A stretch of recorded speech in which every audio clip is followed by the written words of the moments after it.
Welcome to Count Me In. In today's episode, we sit down with Jon Morris, the CEO of Fiscal Advocate Inc. What you didn't know about Jon is that he's a serial entrepreneur who grew his first company, Rise Interactive, from the ground to $40 million in revenue. Jon shares his remarkable journey of scaling in a digital marketing agency, the lessons he learned about choosing the right industry, and why having the wind at your back can make all the difference. We dive into Jon's transition from marketing to the world of accounting and FP&A, where he's now leveraging technology and AI to revolutionize financial operations. Jon reveals how hiring analytically minded professionals from finance transformed his marketing firm, why investing in R&D sets his new company apart in a crowded market, and how he's reimagining CFO services with AI-powered tools. With honest reflections on growth, decision-making, and the future of finance roles in an AI-driven landscape, Jon brings a wealth of practical insights for leaders, founders, and anyone building transformational business. Tune in for a conversation packed with real strategies and actionable advice.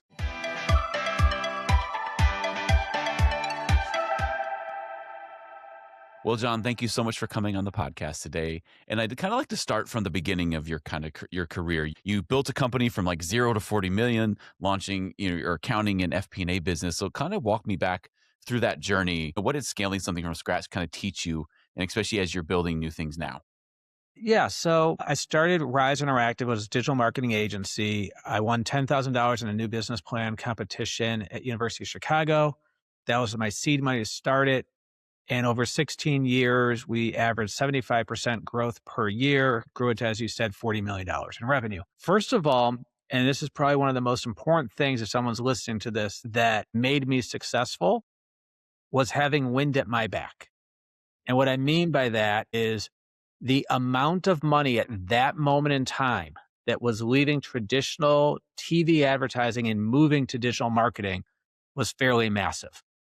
So the demand for my service was greater than the supply that existed. And so as much as I want to take a ton of credit for executing well and doing all these brilliant things, if I was in an opposite industry and I did not have wind at my back, it would be much harder to scale and grow.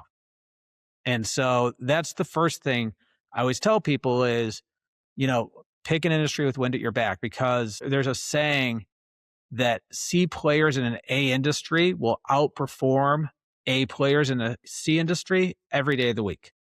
So that was thing number one. I think the second thing that really helped me scale was a long-term view. When you go to business school, they really teach you go out, raise money, sell the company in 5 to 7 years. And I had a 20-year time horizon. I didn't make it 20 years. I only made it 16. But my view is I wanted to build something special and I wanted to build a great company. And I really wanted what I sold to be amazing, something that I'm proud of, something that my clients are proud to say that they work with us. So I think that was the second big thing. And then the third thing that really made us unique, it doesn't sound unique today, but we were one of the true pioneers of taking a data-driven approach to marketing. I would interview tons of people that were in the marketing space to have an analytical approach to how we analyze data. What I found was the talent wasn't there at that time period. A lot of times people went into advertising because they didn't want to do math. And I was looking for people who want to do math. So I recruited very heavily from the finance industry. And all my leaders eventually turned into amazing digital marketers, but I trained them from scratch. And I recruited investment bankers, hedge fund managers, traders, a whole series of people from the financial industry because I couldn't find the financial or the data-driven acumen that I was looking for in the marketing space. So I think those were a few things that made us unique. I would also say I had a very aggressive approach. I wanted to scale and grow a big business. And you'll get into like how I started, Fiscal Advocate, which is a, accounting and FP&A company, which has nothing to do with digital marketing.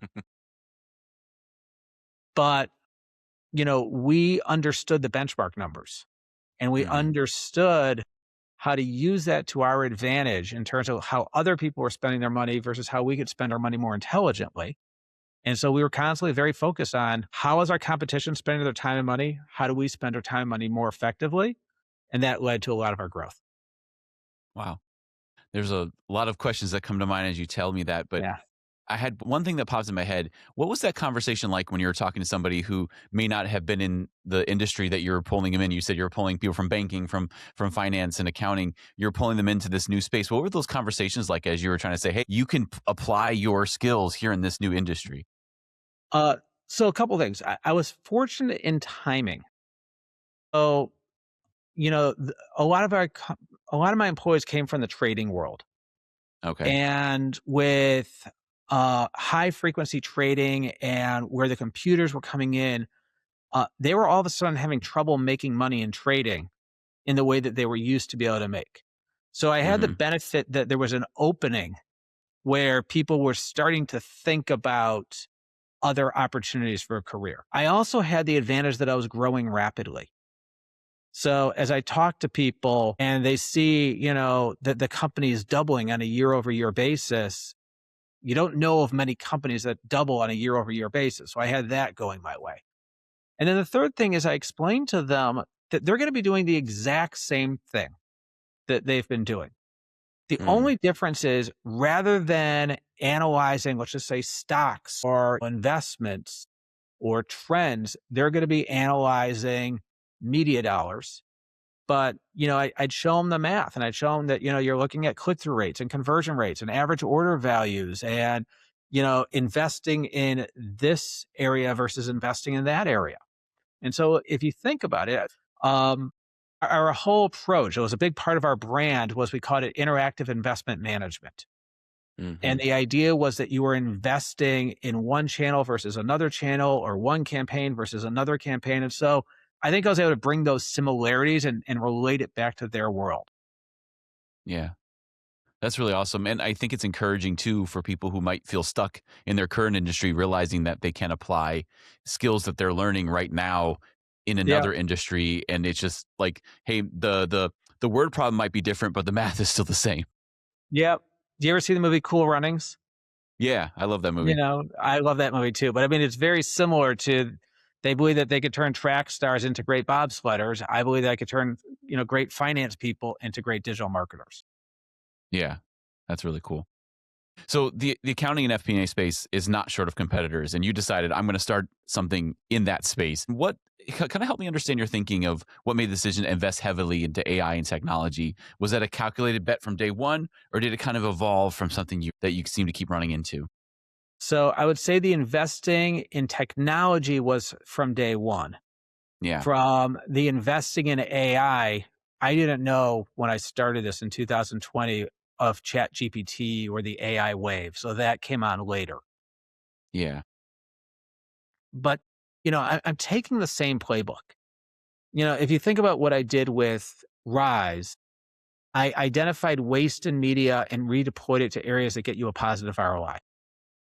Today, I'm doing the same thing with someone's finances. I'm identifying waste in how they're allocating their budget or their expenses and identifying positive ROI areas to help them grow. And as you said, I'm no short of competitors. There are tens of thousands, if not more, companies that do what I do. But I'll get into my competitive set in a second.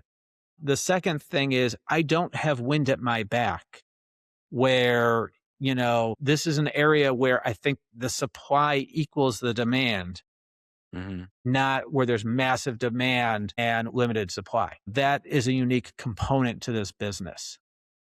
What I would also say though is there aren't many 800-pound gorillas in this space. So, yes, I have a lot of competitors, but they all tend to be much more smaller businesses. And I'd say hmm, they're probably more fractional CFO versus CEO running a company, where I'm gotcha. more of a CEO bringing what I think sophisticated business practices, trying to scale and grow this business. And so Hmm. I think that's where it makes us a little bit more unique, where I'm doing the same thing. I know the benchmark numbers. I'm using those benchmark numbers to my advantage. I'm making investments that my competition is not making. I don't know of many fractional CFO companies that are investing in R&D and technology and things that make them unique. Yeah. So let's talk about R&D. You don't normally like when I talk to Yeah. software owners and they're, talking about what they're seeing in the industry. Not many people mention, "Hey, I'm doing R&D." So what does that look like for something in this space, especially the FP&A space? So let's just start with I mentioned tens of thousands, maybe more. Let's go with the hundreds of thousands of competitors. Yeah. We are all trying to do similar things. In my area, I'm focusing mainly on marketing and tech service companies where there are hundreds of thousands of companies just in that little subset for me to go after, typically between 5 million and 20 million in revenue. And I only care about three KPIs. How do I grow your cash, improve your profit margin, and have you on a revenue basis grow year over year at a faster rate? Those are the only three KPIs that I care about. And so when I start thinking about how can I bring technology and how can I bring AI to the table that gives me a unique story, then my differentiator over time becomes greater and greater and greater. And so, and I'm an incrementalist. I have a 20-year time horizon. My next job, I probably won't have the age to have a 20-year time horizon. So it'll have to be a shorter time period. But I got 20 years of me for this one. I'm already 6 years in. And so if you think about I'm going up against companies that typically are smaller than us, we're about 20 people today and growing really quickly. And we are investing in technology that helps our clients improve their cash, their profit margin, and their revenue growth. From a data driven decision making standpoint, it gives us something unique. We're unique in our focus. So we have a focused ideal client profile we go after. We're unique in that I think we have three KPIs that we believe really matter. And then we're unique that we are building tools and processes and automation that allows us to do this better than anyone else. So one of those tools that you'd mentioned to me when we first initially chatted was something called the AI CFO. Yep. And, maybe you could talk about what does that look like and what problem were you trying to solve? What did that early process of building that look like?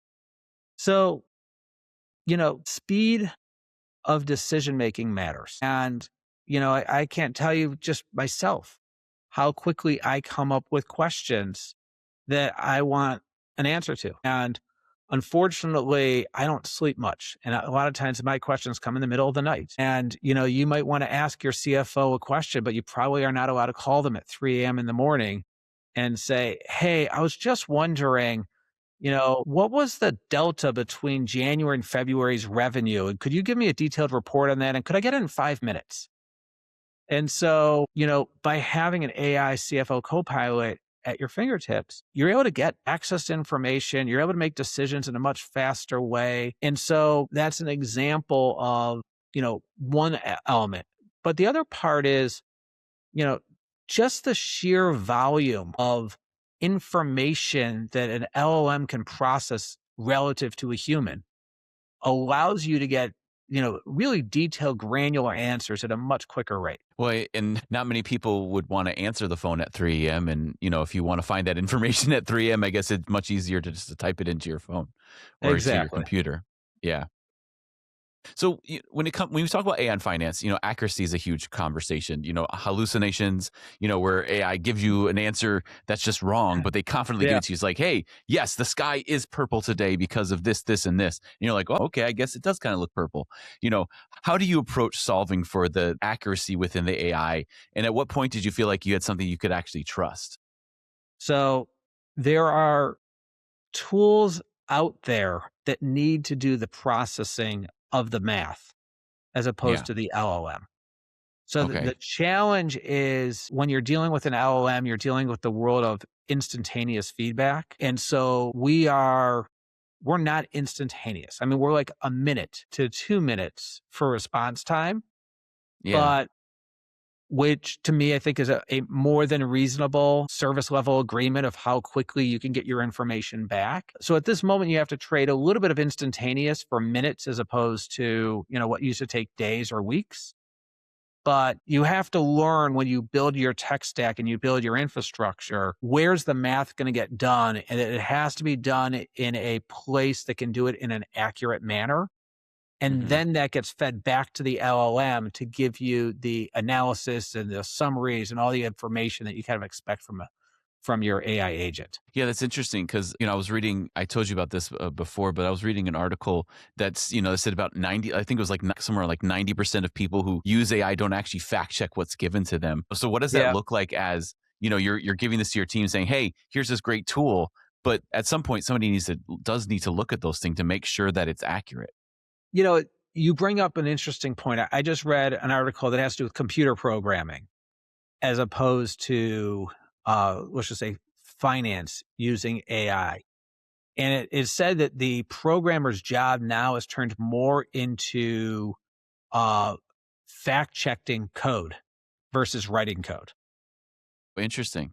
And I think the truth is going to lead more and more to your finance team is verifying the accuracy of the data Hmm. and, you know, understanding that it's got to be a guide at this point as opposed to a law. You use Yeah. a calculator, nobody fact checks the results of the calculator. They believe that it's done the math properly. The trust is not there yet. And so until that trust is completely verifiable, people are going to have to do some type of screening. But there's things that you can also use AI for where it doesn't necessarily have to be 100% accurate. I'll give you an example. We have loaded oftentimes tens of thousands or hundreds of thousands of transactions as we do a quality of earnings analysis and Hmm. asked for identifying anomalies or things that might be out of place worth investigating. And so it maybe brings up 500 things to check. Now, it might have missed some, or it might have included some that are not worthy of checking. But, it can narrow your focus to, you know, where you spend your time and where you choose to fact check is another Hmm. element of how it can save you time. Yeah, and I've also seen a lot of making sure that you know what the source data is that the LLM is pulling from, so that you're saying you can't just make something Yeah. up from this data. So it's all about where it's pulling from, so that's not just grabbing Yeah. some random factoid from some random place of the internet, but you're actually see where it's pulling from.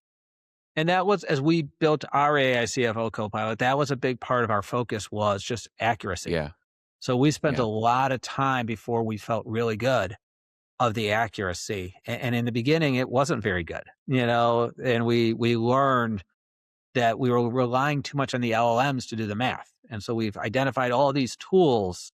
So if you think about, you have this database with all this data and you send it to a tool like a calculator that you can completely trust that will do the math properly for whatever you're querying. And then that gets then sent to the LLM with the final answer. So they're not changing the answers on you. And so as that yeah, happens more and more, I think the common person will trust the data in a lot more realistic manner. yeah, definitely. There's something I've been thinking about. You mentioned fractional CFOs, and we've had a number Yeah. of fractional CFOs on this podcast. And it's a very Yeah. interesting process because a lot of companies don't have the finance team, so they get that fractional CFO in. And what you're talking about is this AI copilot, this CFO AI Yeah. copilot. And it can do a significant chunk of what that fractional CFO might do. So what does the fractional CFO become more powerful, or does it eventually make them unnecessary? Like, what's your take on that? I think it makes them more powerful. But I think that very similar to programming, the junior programmer is much more at risk than the senior programmer right now. And Gotcha. by the way, there's an interesting challenge with that, which I'll explain in a second. And I think that the analyst and the junior person that is typically crunching the numbers and getting the information is going to be less necessary, but you're still going to need someone who's going to interpret all this information and make sure that you're coming to the right conclusions. And then there's another element that that AI is not going to do. And that is create a sense of urgency. One of the things that I think is the most important thing of a fractional CFO is creating a sense of urgency to either fix a problem or take advantage of an opportunity. And so if you get a report saying, hey, you need to go cut expenses from this area or you're going to run out of cash in 60 days, it's not going to follow up with you and be like, dude, what are you doing? Like, we got to take cash out right now. Like, no, no, no. Like, Yeah. go cancel your dinner plans. We're getting together tonight. We're going to go fix this problem. And I believe that's a big part of a fractional CFO or any CFO or head of finance department. And so until that sense of urgency exists, I think that that CFO role is going to be crucial. And, there's also other aspects and elements, but the finance department in general might be smaller over time. But it's interesting. I keep on bringing up computer programming. I forget what it was, but there was some new innovation in the world of programming where they basically said it's going to be the death of programmers. And it was the exact opposite. It was that because they could do so much more, the demand grew. Yeah. And so what you might see is the demand for organizing data to get it into the LLMs properly might increase, because if you don't have your data organized and granular and detailed, the LLM's not going to be very powerful. And then you might see the demand for the analysts and the insights that you could get might grow, because you could get so many more insights at such a faster rate. Yeah, I was thinking about as you were talking about that the junior person that you're saying they're more in trouble than the senior person at this moment, but Yeah. we're gonna create a vacuum if the junior person like, oh, we don't need you anymore. But how are we going to train that person so that they can That become the next CFO? Like that was there's the going to be a paradox that I was gap. telling you, that you're creating this scenario where you don't need the junior programmer, but if you don't have the junior programmer, they'll never become a senior programmer. Exactly. But I also don't know. We might see that we're entering a world eventually of all vibe coders, Mm, and that the code itself is not that important. If you think about accounting software yeah. and you go back to the general ledger, there used to probably be jobs of people just literally writing every single transaction out. That job is just not a valuable job anymore. Like, that's been automated, where you would never hire someone to manually, record all transactions.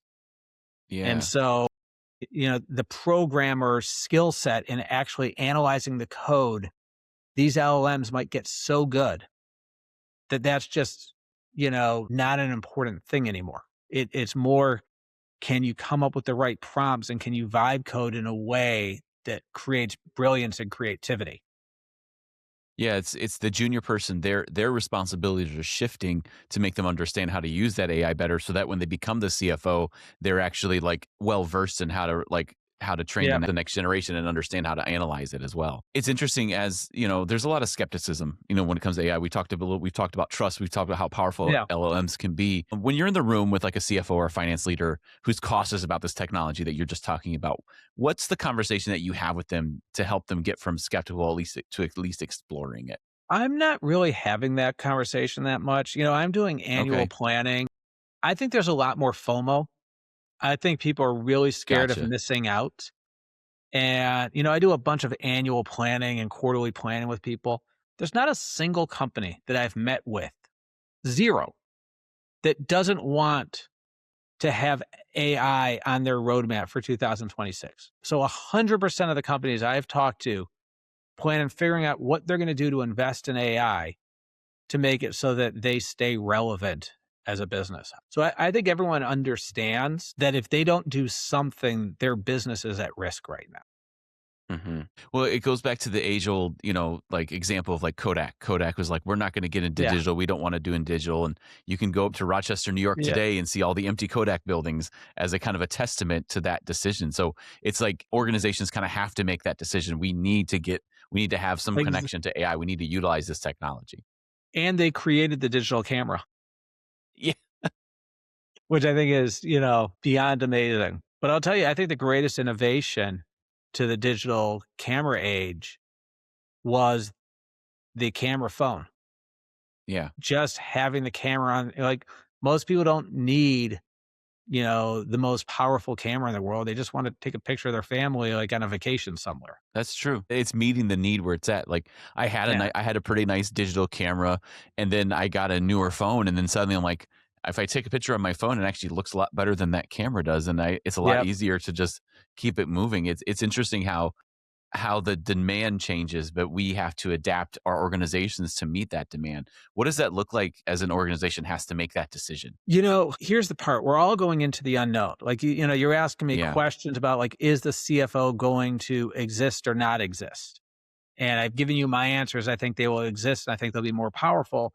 I could be wrong, right? Yeah. Like we're guessing on the future. And, you know, I, I'm making a bet of investing in technology, but you know who's also investing in technology?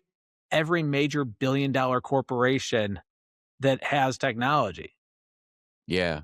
And this is one of the things that I had as a goal for our team this year is we have certain platforms like QuickBooks and ClickUp, and we use the Google Suite. And my goal is I want to be power users of all their AI functionality. Mm. How do they use it? Why do they use it? How can we be the best at using those platforms?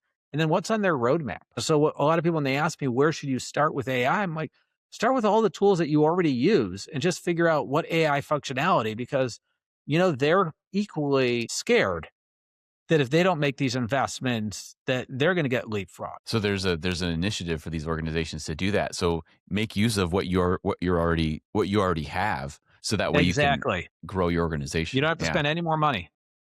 Yeah.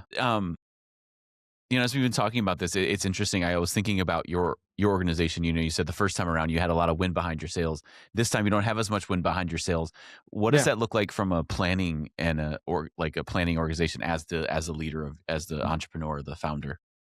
Well, one of the things I always recommend is you need to start off with owner's goals.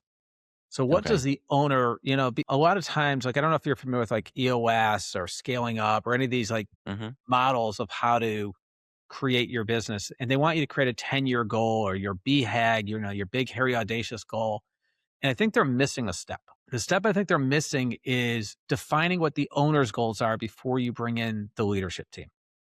Yeah. Because if the owner's goal is, I just want a lifestyle business and I never want to be bigger than I am, well, then your BHAG is not going to be very big, hairy, and audacious.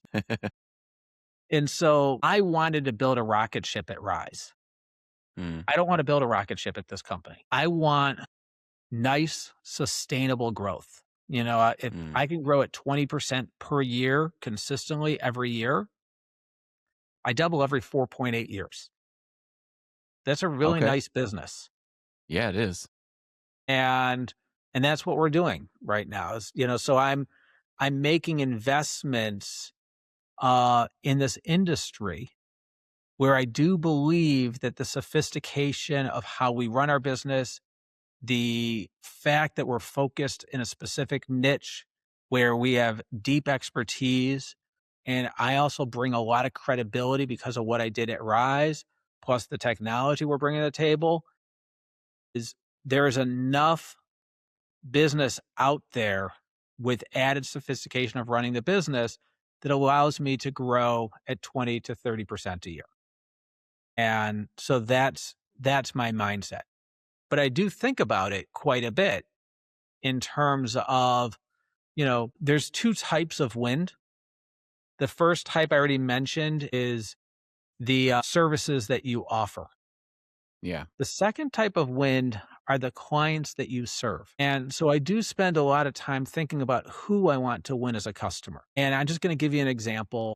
Our largest customer at Rise went from a 5-figure annual account to a mid 7-figure annual account. Now, there are two things or three things that happened. The first thing that allowed that to happen is they grew like a weed. So they went from a publicly traded $500 million market cap, $30 billion market cap company over the time period we worked with them. So Wow. by them growing rapidly, they needed to spend a lot more money. The second thing was we kept them. And that's not easy to do Yeah. because when someone grows that rapidly, every single digital marketing agency in the world is trying to win their business. And the third thing, which had to do with us keeping them, is there was a little bit of luck that they were insanely loyal to their partners when they found a good partner. So they didn't RFP us every single year. And, where we had a bunch of other Fortune 500 companies where it was a company policy, just by law, just by the law of the company, every 3 years you were getting RFP'd. And so you had to fight every 3 years to keep your business. So those were in our favor. So I do spend time, I'll be honest, I have some concerns because of AI of what's going to happen to the marketing agency. Yeah. Are the tools going to become so powerful that people just start implementing their marketing services internally as opposed to hiring an agency as an expert to help them? And so because of that, we're focusing a lot on tech service, and we're looking at the specific type of tech that we think is going to have wind at its back so that we could have Mhm. more case studies of companies that grow rapidly and bring us along with them. Yeah. Yeah, that's quite a story, especially like as they grew, they brought you along with them because that's not always the case. And to have that and to have that story to be able to tell that is an encouragement to others who might be growing rapidly, saying, "Oh, I don't necessarily need if my whoever's I'm working with can grow with me." That's a lot easier than like taking the time to start a new relationship as well. Yep. I mean, in general, there's different types of businesses. Some businesses are Yeah. purely transactional and one-time purchases. I'm a big believer in, if you work really hard to grow your customers and win your customers, what do you need to do to keep them? I have many clients that are multi-year relationships with us, Yeah. and it starts with deeply caring. I really, really care about our customers. I care about their well-being. I want them to achieve their financial dreams. Some of them come to me in a bad financial situation.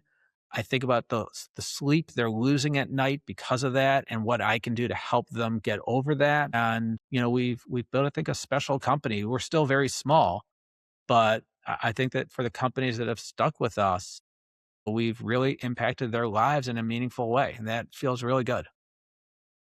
Yeah, I bet it does. Well, John, I just really appreciate you coming on the podcast, sharing your insights with our audience. I've learned a lot, and I hope they have as well. Excellent, Adam. This has been great. I really appreciate the questions and having me on here. And I really hope your audience learned something and I added some value. This has been Count Me In, IMA's podcast, providing you with the latest perspectives of thought leaders from the accounting and finance profession. If you like what you heard and you'd like to be counted in for more relevant accounting and finance education, visit IMA's website at www.imanet.org.